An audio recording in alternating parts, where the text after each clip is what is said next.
little bit more on a personal note. It was about 60 years ago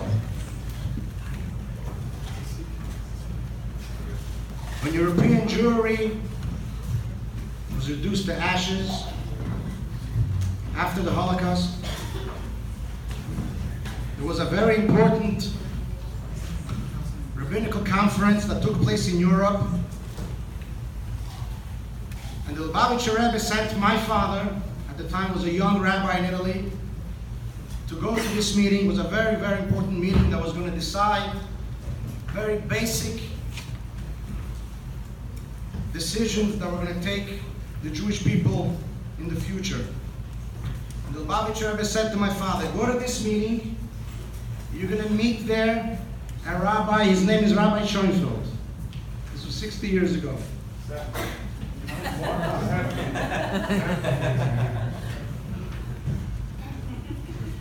And the Rebbe said, give him certain instructions. No, this was later, this was in the 60s, early 60s. The Rebbe said, give him certain instructions, and you will see that Rabbi Schoenfeld will make sure that all the right decisions will be made. And that's exactly what happened. It's my honor, 60 years later, to introduce the son of that Rabbi Schoenfeld, Rabbi Yoel Schoenfeld, the rabbi of Young Israel, Garden Hills, a rabbi that stands for what's right, unlike many others. I've seen myself, we were at a meeting a couple of months ago, 2 months ago, and while many others stood on the sidelines, Rabbi Schoenfeld stood up and said what's right. It is my great honor to call upon Rabbi Schoenfeld to come up and introduce the greatest assemblyman of all time, Mr. Dov Heiken. Please, Rabbi Schoenfeld.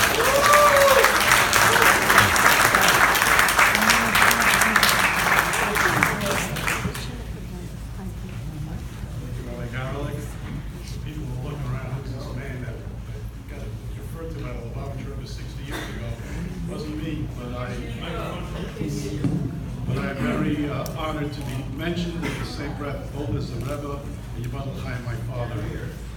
Can hear. That better? You hear me?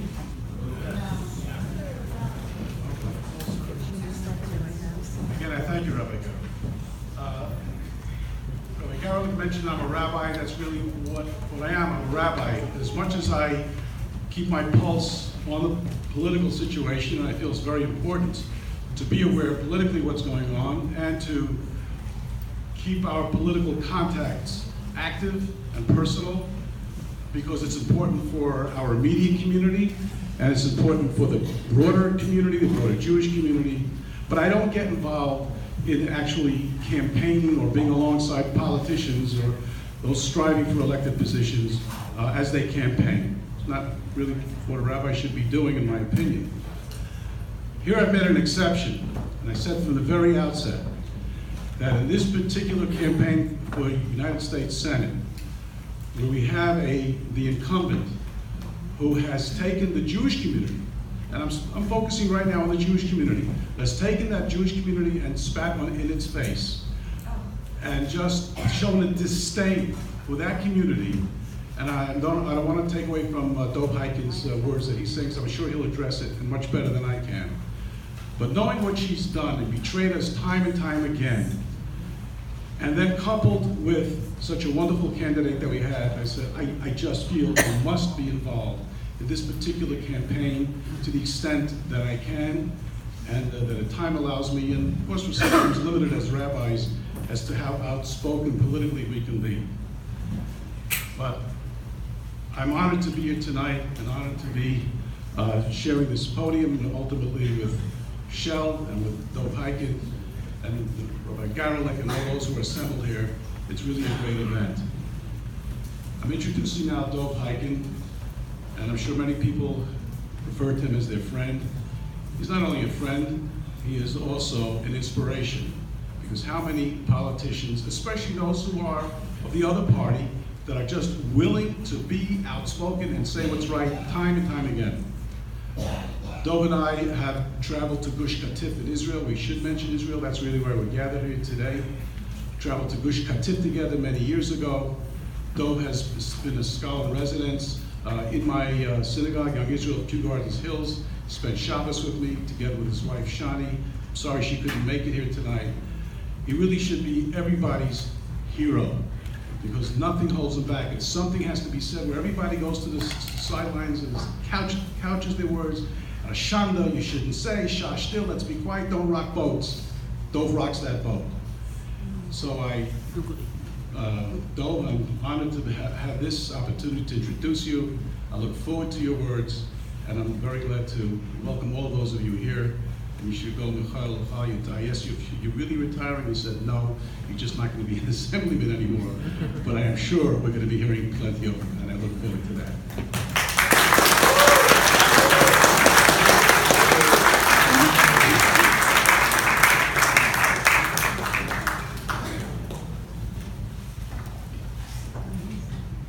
Okay. First, I'm delighted to be here. I'm delighted to take advantage of this opportunity to wish Shel good luck and to be able to talk about something that's extremely important. I just want to say that I'm a registered Democrat. Now, I'm going to be honest with you and say to you that all my life, my 36 years as an elected official, I have always looked to support the person that I thought was best for the community and best for my people. Easy, not very complicated, regardless of anyone's feelings.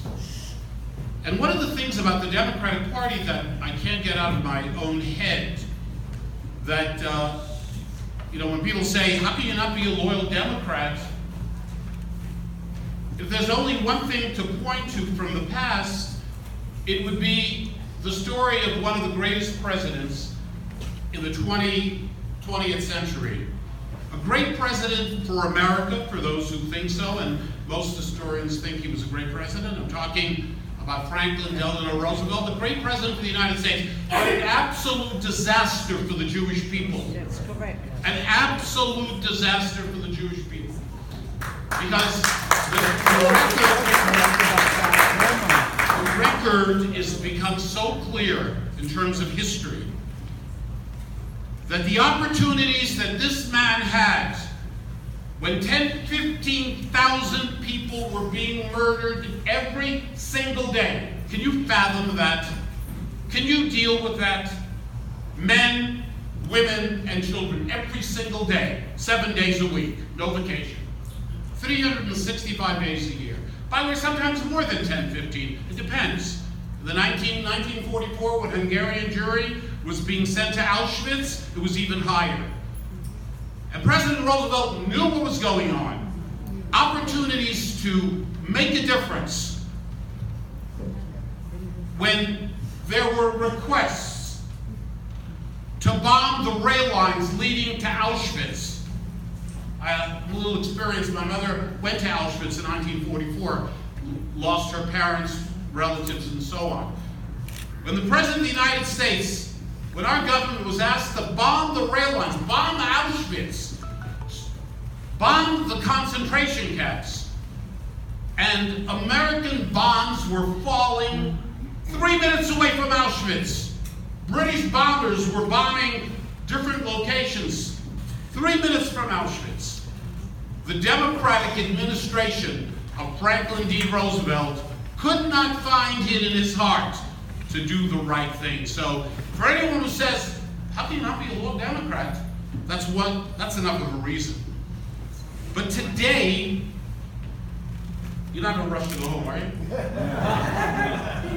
Today, right now, even for those who take a few moments to watch, when you're not watching Fox, to watch MSNBC or CNN. Please don't get even on those two networks. Today, yesterday, this is so fascinating. When Democrats are asked on these shows, who is the leader of the Democratic Party?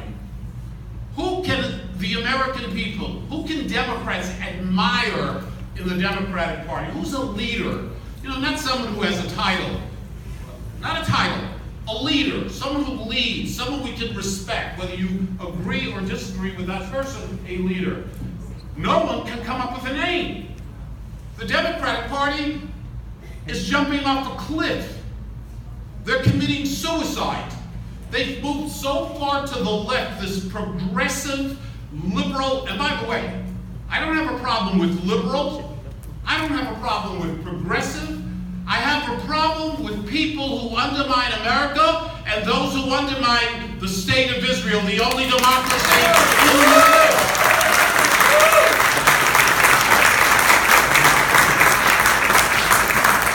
You know, my party, for those who have a problem, I'm a Democrat. I want to be a Democrat.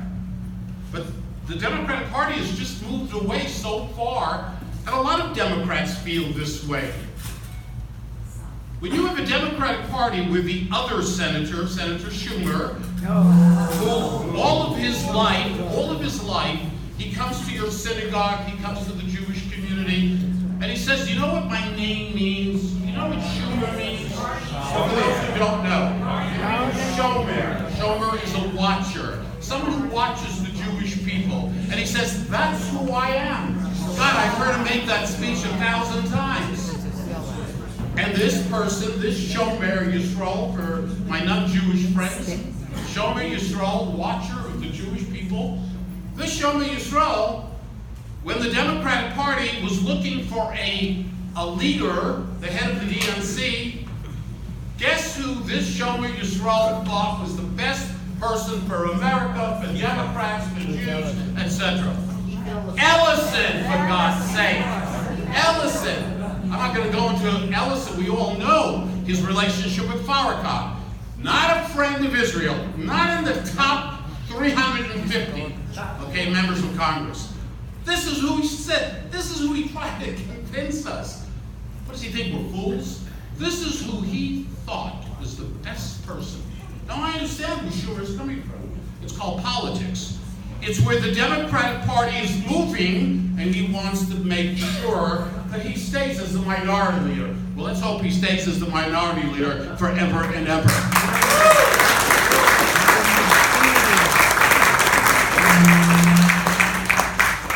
It is so important in the little time that's left that people go out to vote. That people, you know, what are the chances? Does Shell have a chance? It doesn't matter. We need to do everything in the world to send a message to this Senator Gillibrand, who is a total fraud. Yep. You know, wait, let me tell you why. Let me assure you, she doesn't believe in anything.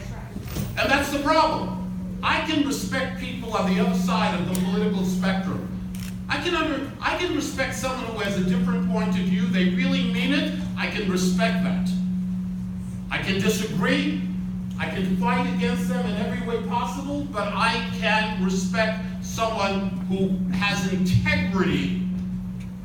But Gillibrand has no integrity. Everybody knows that her positions for the past 2 years are dictated by one single motivation. Not integrity, not what's right, not even what she believed 2 years ago or 3 years ago or 4 years ago.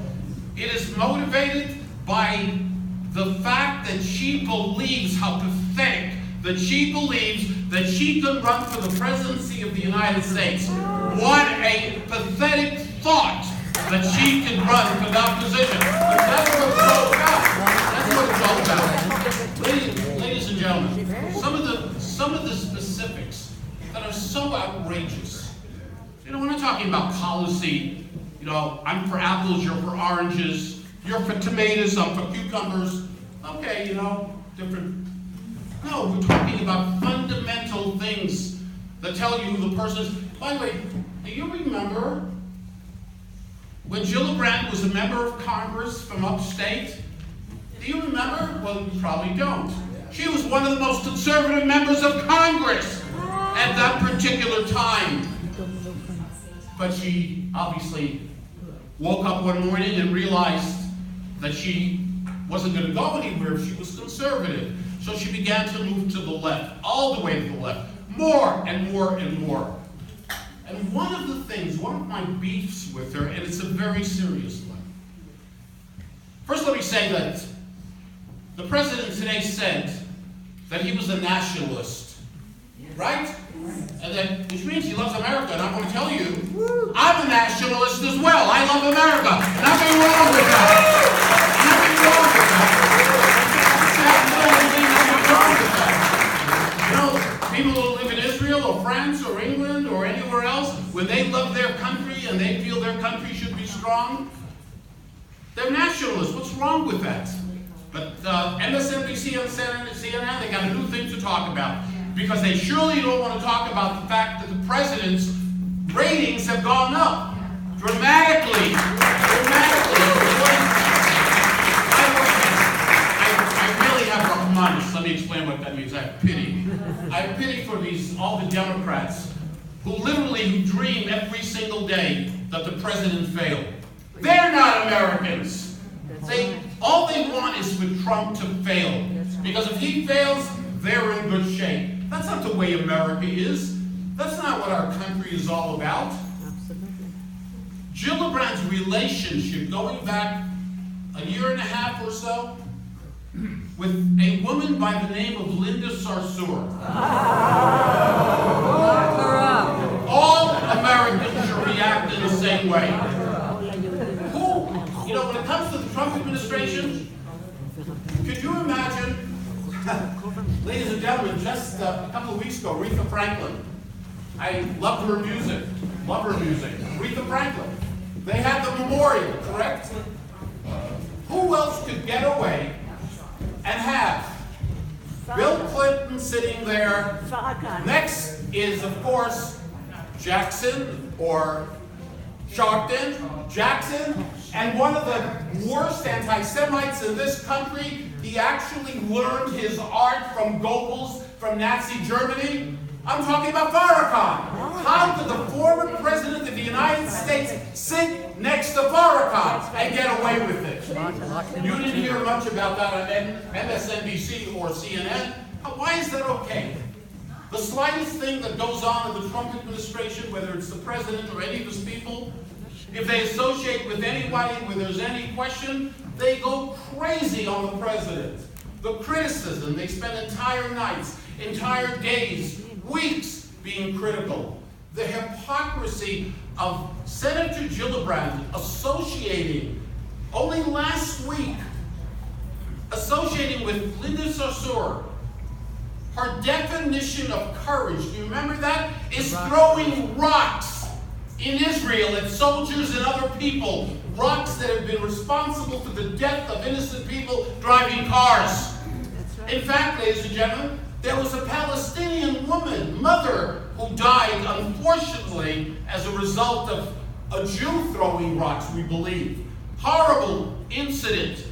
Linda Sarsour thinks throwing rocks is an act of courage, ladies and gentlemen. I can't get it out of my head.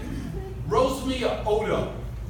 How many of you know that name? Well, let me educate you, because Gillibrand knows who Rosemia Oda is and doesn't give a darn about you or anyone else, because it's part of her agenda. Rosemia Oda was convicted in an Israeli court. By the way, I know there was a congressman upstate who said that Israel was not quite a democracy. I mean, it's not chutzpah about the Democratic Party. That was only like a day ago. Israel is not a democracy.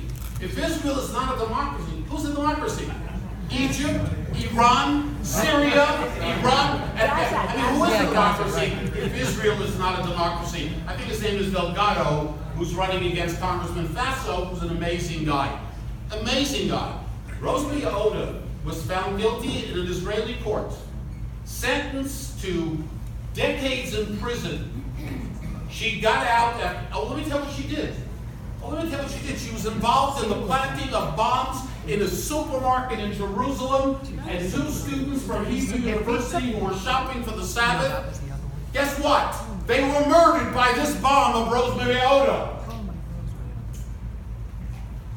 Linda Saussure stood with Rosemary Oda just a short while ago in Illinois on a stage and called her a great heroine. Linda Saussure got into this country by lying. She was expelled. She was thrown out of this country just a couple of months ago.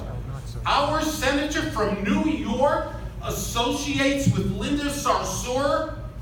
I mean, the record, it would take us quite a while to go through the record of who this woman is. How in God's name does our United States Senator here in New York, how do we don't take her to task? Where's the media to make an issue of this? Why is this not that important? You know, racism and hatred from the left gets a pass so often.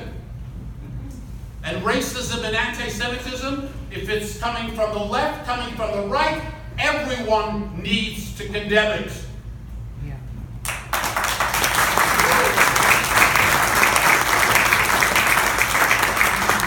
We can talk about all the other things. The Iran deal. I mean, our senator from New York participated in this deal, supporting the Iran deal, which basically resulted in giving the Iranians, what is it, $100 billion? Or is it $150 billion? To the country that is the #1 sponsor of terrorism. And that was true not only in the Trump administration, it was also true in the Obama administration. How do you do something so absurd and so dangerous? Our senator from New York, the BDS issue. The BDS issue, you know, BDS, you know, a lot of those people who support boycotting Israel, by the way, I just want to tell you, they like Jews. They like Jews, they just don't like Zionists. Well, no one is fooled. They are anti-Zionist, they are anti-Jew, period. And our senator doesn't get it.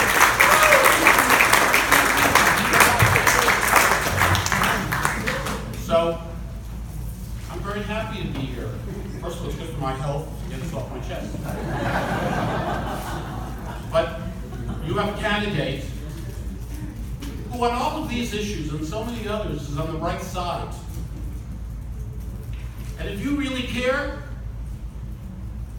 I know those who are, you know, if you're from New York, everybody, I assume you're going to vote on November 6th. Yeah. But you need to do something else. You need to do something else. No one here can guarantee victory for Shell. You can't guarantee victory. God can do that with your help. If everyone here would reach out, talk to people, explain to people how important this election is to send a message to Gillibrand. I mean, she's getting away with murder, basically. It's incredible what this woman is getting away with. So we have an opportunity to stand up, to speak out. The record is so clear. We don't have to look for things. This is not about politics. I'm not here as a Democrat. I'm not here as a Republican. I am here as an American and as a Jew. Period.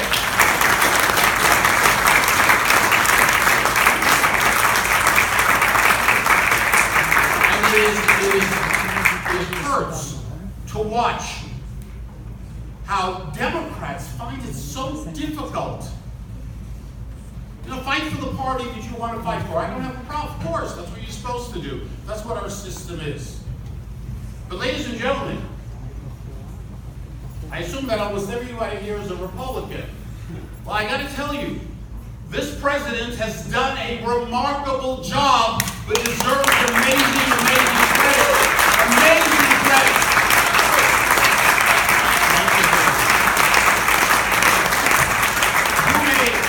You may not like everything he says on Twitter. That's fine. You may not like everything that comes out from the White House and from the president. But the bottom line is, you know, having a doctor with fabulous bedside manners is very, very nice.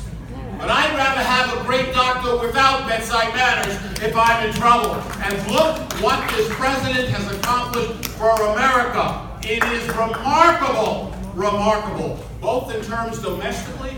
I mean, we have an economy we haven't had on many levels in 50 years, not 10 years, not 20. You gotta watch some of these guys on these pathetic networks.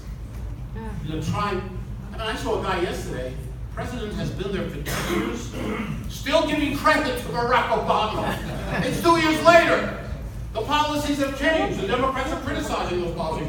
But everything good that's going on, Obama started it all. He gets the credit. Come on. Come on. Whether you're a Democrat or a Republican, everyone in this country is benefiting by this president and by the Republican Party. It is just a reality. Whether you are, it doesn't matter the color of your skin. Whether you're white, whether you're Jewish, whether you're Catholic, whether you're Latino, whether you're black, everyone is benefiting by the policies of this administration and of the President of the United States. And ladies and gentlemen, isn't it pretty nice? By the way, there's going to be a new award they're coming out with. You didn't hear this probably. This is a new thing that is being introduced in the United States. They're going to be giving an award for presidents who keep their word when they run for office. Okay? This is a new thing. It's something new because, you know, they're going to look at presidents who make commitments when they run for office. They tell the people what they're going to do. Like they tell them, when I'm president of the United States, I'm going to move the embassy to Jerusalem because that is the capital of Israel. Everybody promised he did, but only Donald Trump actually did it.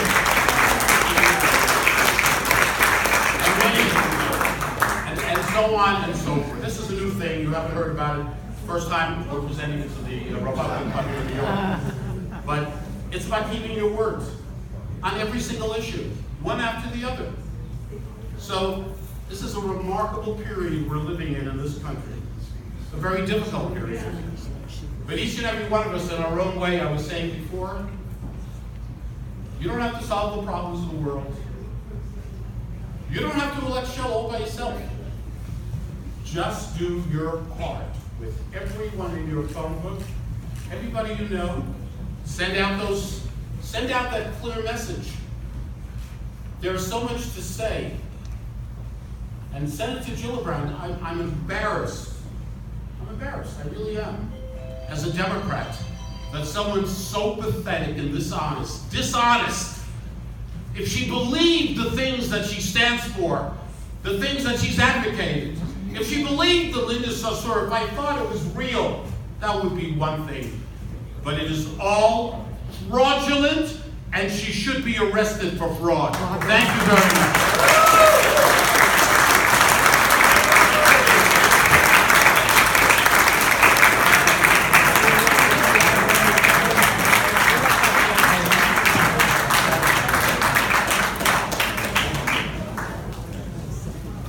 Well, you heard it from the expert. If you love Israel, you vote for Chele Farley.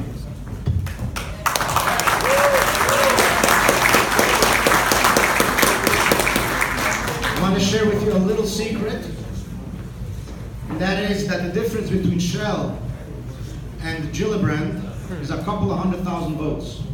Not much. And the Israel-loving bloc in New York State is a lot more than a couple of 100,000 votes. So if the entire Israel-loving bloc unites behind Chele Farley, Chele Farley will be the next senator from New York.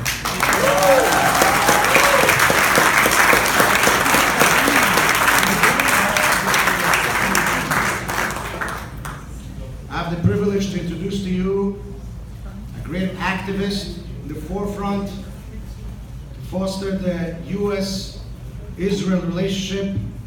Dr. Joe Frager went to Israel together with Chele right before the opening of the embassy. Dr. Joe Frager is first vice president of Young Israel and has done tremendous things to foster the U.S.-Israel relationship.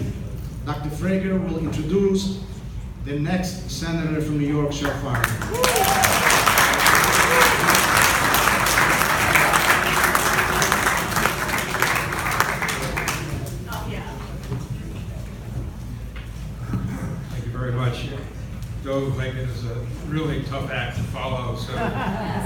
going to try to follow him. I've worked with him for so many years with his wife, Terry Cohen. And it's an amazing phenomenon because this is the largest Jewish crowd I have seen for a candidate, I guess, since D'Amato's days when Doe was one of his best friends, and we really need a Senator D'Amato again. And the only one who can come close to Senator D'Amato is Chele Farley.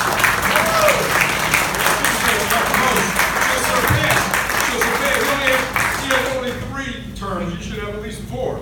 You know, she's young, she's vibrant, she's out there. She will be the best friend for the Jewish people in America, in the world, and of course in the state of Israel. That I can guarantee you.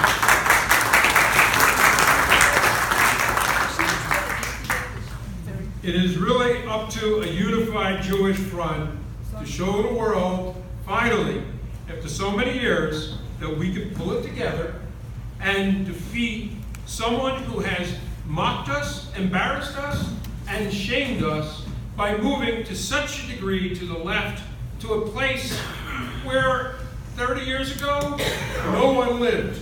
It was a barren country. But now, because of the politics of the era, we see everyone in the Democratic Party, as though so well enlightened us, moving into that barren land, which is not there for anyone to really thrive on or live in. Chele Farley went to Israel with me in May. Ken Abramovich is here. She went with him as well. Great activist. I saw you here somewhere, Ken. Where are you? I don't go anywhere without Ken Abramovich.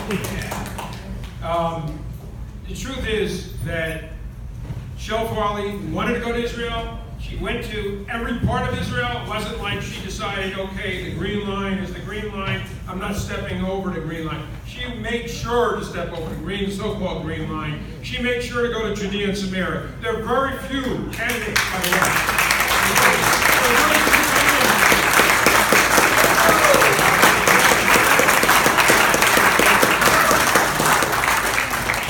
There are very few candidates in both parties that visit Judea and Samaria. Helen Friedman is here, so I want to give a shout out.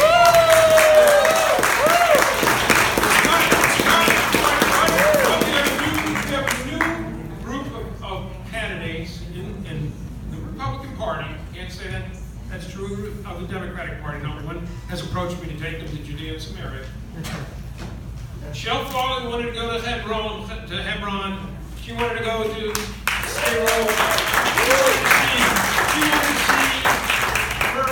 She wanted to learn. She wanted to be educated. She wanted to be a knowledgeable candidate. She didn't want to just speak about a subject in some, a way that was out there in the stratosphere. She wanted to be on earth, down to earth, and talk about it in a way, and she will in a minute. She wanted to see it as it is. And she made sure to see Sderot and the missiles flying. She made sure to see a Kohanim in the so-called Muslim quarter, which we know is a misnomer. It's the old Jewish quarter. She made sure to go anywhere. She was not afraid to walk through the shuk in order to go to the hotel. She was not afraid to walk through this so-called Muslim quarter. And we spent a lot of time there together. We ate dinner there together in Between the Arches restaurant that you should all go to see and all eat at. It's a wonderful restaurant. Which one? It's started by a Kohanim. And she went as part of a mission that National Council of Young Israel did put together. And it is an incredible phenomenon when she had an eye-opening experience to see for herself Yad Vashem. She made sure to go to places that every single candidate, Democrat, Republican, I don't care, independent, they have to see these places. And right now, it's real Chele Farley is the only game in town. It's the only game in town. If we don't get ourselves together, we're going to be in that barren land somewhere on the right, but we'll be in a barren territory that, no one's going to pay attention to. We're going to be out there and no one's going to pay attention to us. And then, that's how we end up in not the best shape. So Chele Farley will indeed put a block and a stop to a progressive movement that is pushing the Jews into the Atlantic Ocean and the Pacific Ocean. But you don't know it and you don't see it, but I see it and I know it. And Save the West by Ken Abramowitz is telling you the same thing. Save the West because it's not just the Jews that get pushed into the ocean or pushed into the Atlantic or into the Pacific. It's everyone who is not part of that progressive liberal movement that tends to completely obfuscate reality, obfuscate the true nature of the human being and the ability for the human being to overcome, to be successful in the United States in a democratic land. And without further ado, Chele Farley, the greatest friend Israel will ever have in the Senate. Please God.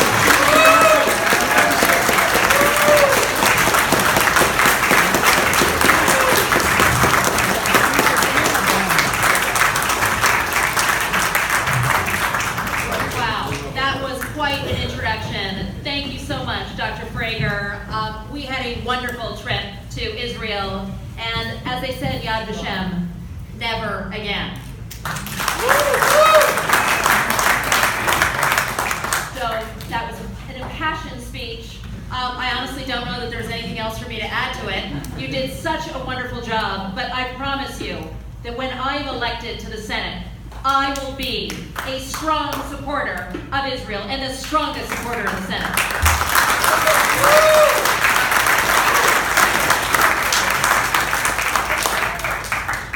Yossi, you and Hani have been such wonderful supporters and friends. I thank you so much for your advice, for your guidance, and it was your idea to put this together. Frankly, I was worried that we would not have a big turnout, and clearly we have standing room only, and so thank you so much.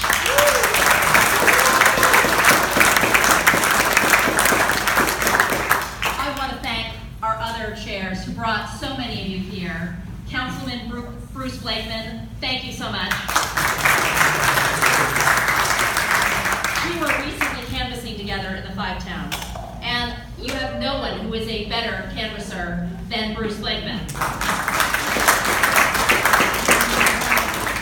Michael Seller from the RNC. The RNC has been incredibly supportive, and those of you who do not know him, meet him. He is a rising star in the RNC. He is the strong voice, for the Jewish faith. And so please, thank you so much, Michael. Helen, I am so touched that you are here tonight.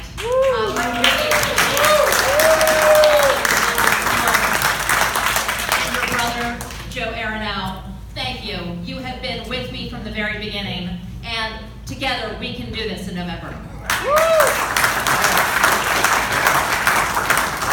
Rebecca Harari, thank you so much. She brought me to the KJ Synagogue on Saturday, and it was a wonderful opportunity to share with the Upper East Side my passion for representing Israel, because New York desperately needs a strong voice, and today they don't have it.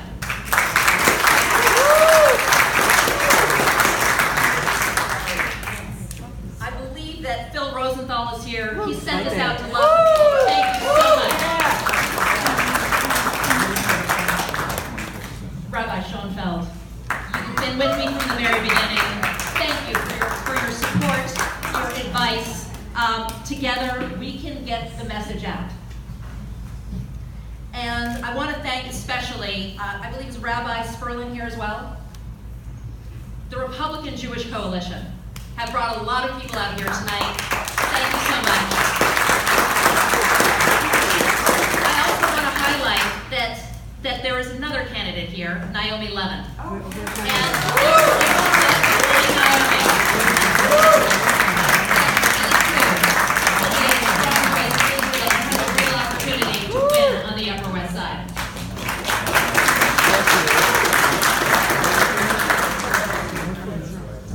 Now, Kirsten Gillibrand is my opponent, and many of you may have seen her in a chicken suit on the front page of the New York Post this Sunday. Yes, in addition to her flip-flopping on so many of these issues, going from having an A rating with the NRA to 2 years later having an F rating. The same way she was absolutely against sanctuary cities. She said that building a wall wasn't enough. And now, of course, she thinks sanctuary cities are a fantastic idea.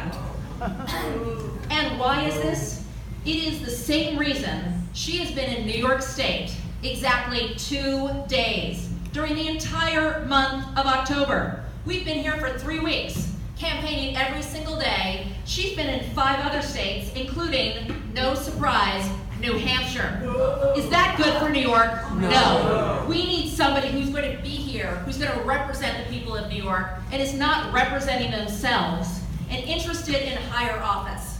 So I will be a strong voice for New York, making sure that New York gets its fair share.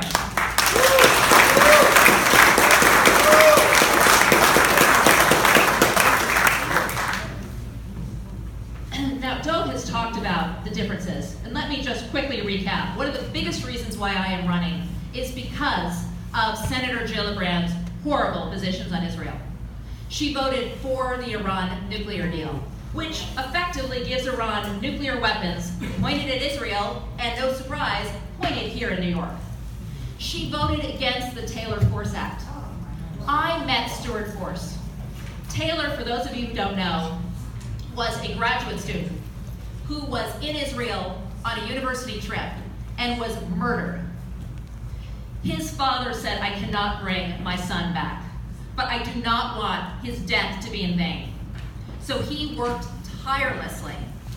And in March of this year, the Taylor Force Act was passed that prevents our tax dollars to going to the families of terrorists. That only inspires terrorism. But you know who voted against the Taylor Force Act? Kirsten Gillibrand. No great surprise. And yes, let's talk about BDS. Boycotts, divestments, and sanctions.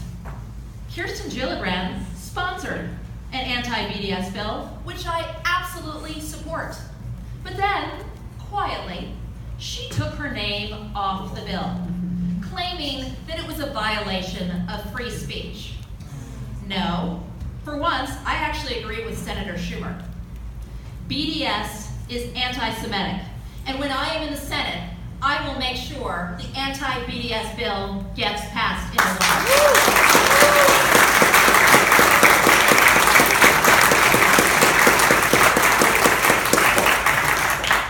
I completely agree that the president, that everyone needs to keep their word, and our president has done that. And there were so many presidents who talked about moving the embassy to Jerusalem, which I absolutely support. And when I was in Israel with Dr. Frager, we were lucky enough to sit down with Ambassador Friedman for an hour and a half. And he talked about how that happened. And he said that what happened is that everyone kept saying it would take 10 years. In other words, it would not be in whatever president's administration. And it would cost $8 billion. And nobody could justify it. But Ambassador Friedman, not being a career politician, had a brilliant idea. He said to the president, "You know, we have a consulate in Jerusalem already. Why don't we just slap the word embassy on it and call it a day?" That's exactly what they did. They ended up costing $400,000, and it was open in a matter of weeks. And that is the kind of outside-the-box, non-career politician thought process that I will bring to Washington.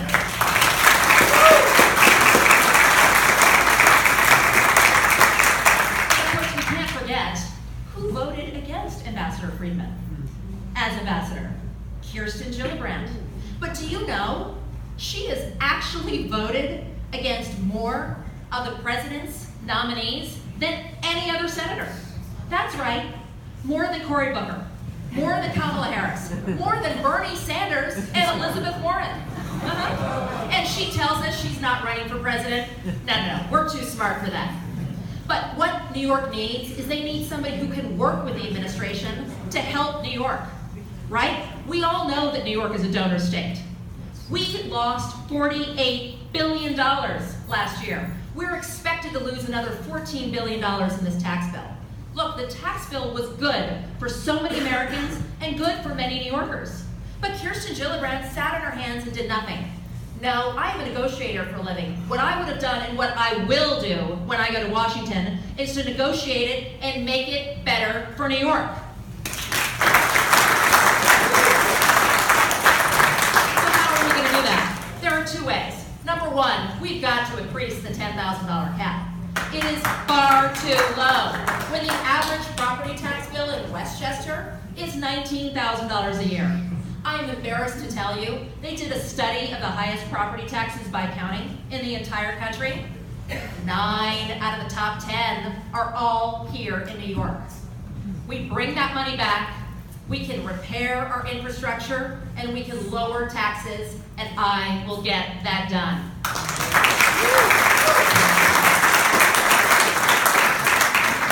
The second thing, and this might be very popular in this room, why is it that there is not a tax deduction for renters?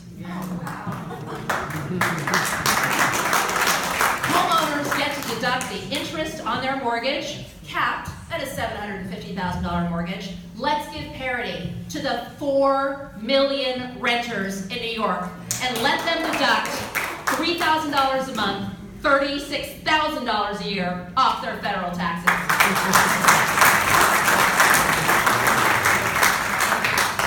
So people are always asking, can I win? And the answer is yes. The last 2 senatorial elections have been in presidential years. This one is not in a presidential year. It will be much lower turnout. We're expecting 4 million voters. As the Republican and conservative nominee, I will get 1.5 million votes. That means, as Yossi talked about, I only need 500,000 votes. Please spread the word. In the pro-Israel community, we can get that. In the renters, if 1 out of every 8 renters votes for me, I win. And then let's not forget, the president got 2.8 million votes in New York State. If they all come out and vote, I'll win in a landslide.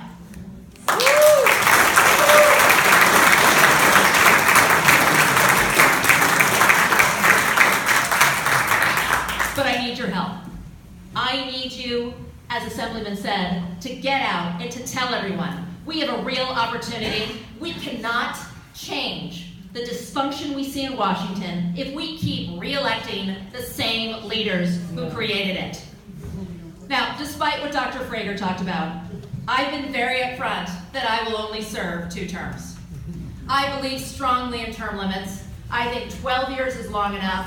And after 12 years, it is time for somebody else with fresh ideas and enthusiasm to get in. And frankly, Kirsten Gillibrand has had her 12 years. Time's up.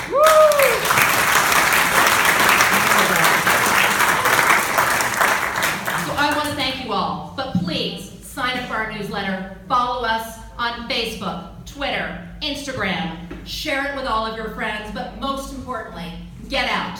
Because with your help, we can and we will win and put a strong voice for Israel back in the U.S. Senate.